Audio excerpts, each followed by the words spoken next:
Brought to you by the Every Dollar app. Start budgeting for free today.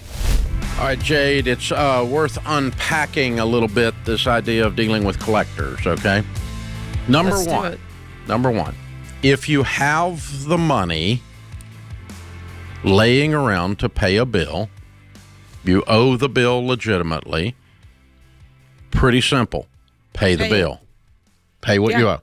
Yeah. Otherwise, you're just carrying around a mental load for no reason. Yeah. Why? And so I have a friend who's going through cancer treatments, and they've got $5,000 worth of bills laying there already early in the process, and asked me, should I pay these bills? And I went, well, you've got like $500,000 in your investment account. Yes, you should pay the bill. Well, but what should I put them on pay? No, you don't need to put them on payments. You have the money. Pay the bill. Yeah. It's not, well, I don't know. I'm worried. Well, don't worry. It's $5,000. You have $500,000. You're okay. Pay the bill. Yeah. Or if you've got $10,000 and it's $5,000, pay the bill. Otherwise, it's just taking up space. Well, and you owe the bill. Hello. You owe the money. Morally, That's ethically, right. it's a thing. It's a debt you owe. Okay, that's thing one. Thing two then is once you don't have the money, most companies would rather have something than nothing. That's right. I have a company, oddly enough, that it has the word integrity in their company title that owes me $45,000 from 25 years ago. I'm not bitter or anything, but I do remember it. Just because of the irony, the company was called Integrity, and they didn't pay me. And so if they call me up today, and given the fact I'm probably never going to see that money ever, facts, yeah. But if they call me up today and offer me $5,000 as settlement for that $25,000, I'm going to take it so fast it's going to be unbelievable. Just because I'm going to be happy I just found $5,000 on the sidewalk, That's the way companies look at this. And so if you've got a credit card bill that you haven't paid for 3 years, they probably have sold that to a debt buyer for pennies on the dollar, usually around a nickel on the dollar. And you can probably settle that for around 20 cents on the dollar. If you're broke and you don't have the money to pay your bills, you can settle. Now, collections agencies, there are several situations with those. The best of the bunch are the local hometown collection agency. They're people that your kids play ball with. They're kids. They live there, and they're just trying to collect a bill that is legitimately owed, and they're calling you. And most of them, they'll put pressure on you. They'll say you need to pay your bill. You need to be honest. They'll challenge you. But most of them are pretty decent folks at the core.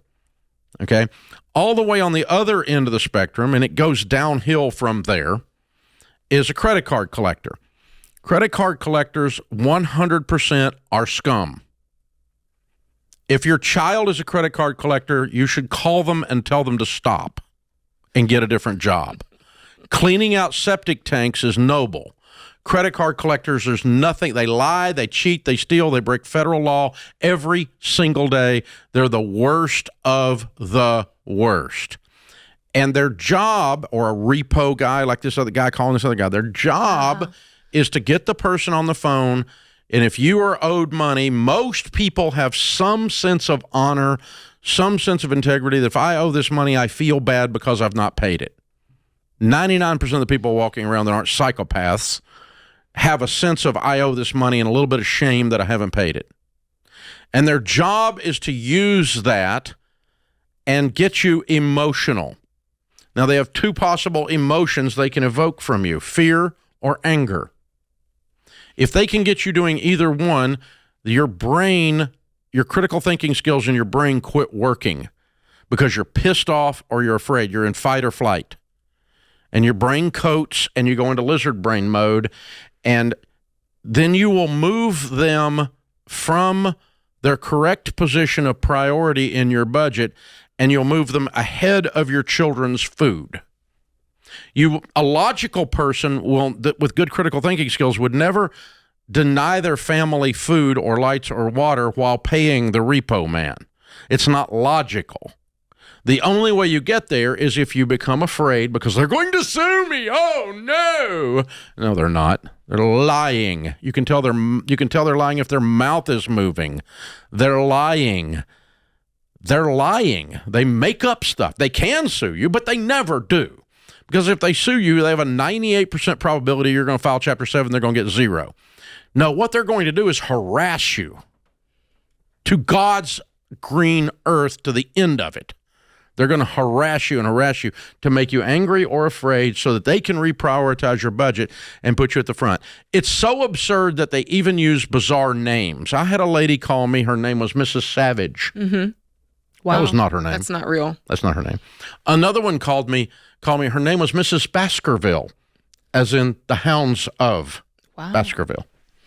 I mean, they make up crap. It's unbelievable. And they sit around in their little cubicle land laughing about all of this like it's some kind of bad movie. And meanwhile, I got a guy trying to feed 2 kids that's working construction over here who's worried more about the repo man than he is the fact that he's behind on his light bill. The only way that happens is you become emotional. So I'm trying to teach you right now. Once I got this, I'll tell you when it happened. American Express call owed them $1,164. It was 40 years ago, and I still remember the amount. Here's why I remember it. The guy calls me. He pissed me off. I hung up on him. My wife calls about 2 hours later, and she's crying. My wife never cries. Mm-hmm. I mean, she's got the constitution of a Navy SEAL. She does not cry. She's a hillbilly woman.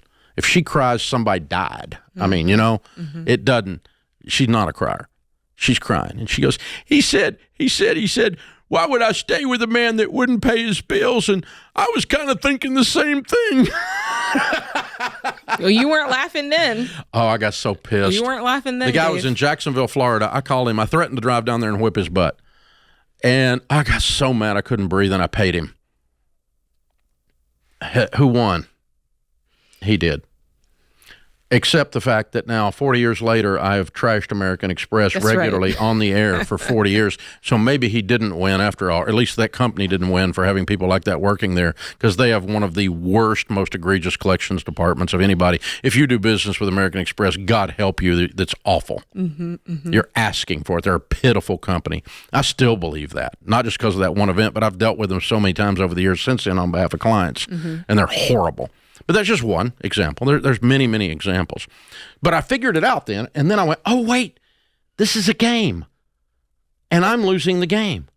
And so I just started turning it back on them. Yeah. When they would call, I would just start laughing at them and just start messing with them and go, dude, I'm like, Mrs. Baskerville, you're like a well-read collector.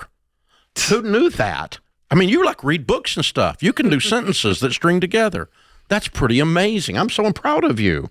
Yeah. So here's what you're going to get, Mrs. Baskerville. Nuttin', honey. Nuttin', honey. You get nuttin'.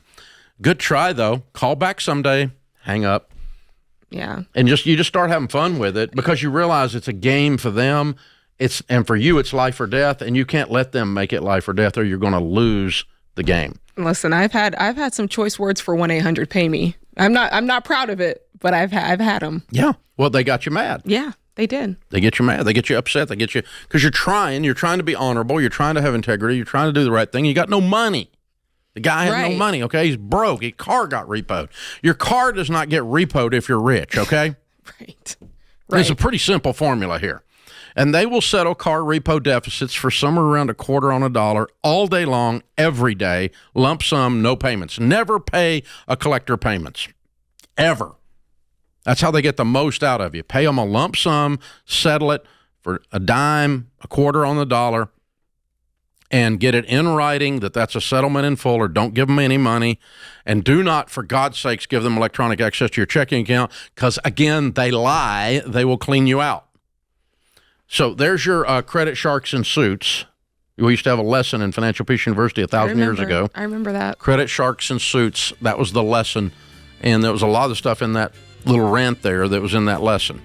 But it's what we used to do. I mean, I used to sit personally when I was doing financial counseling, call these people on behalf of the clients and rip them to shreds and get the deals done. But now we teach you how to do it, and that's fine too. So that way you'll never have to do it again. And you never have to do business with companies like American Express again.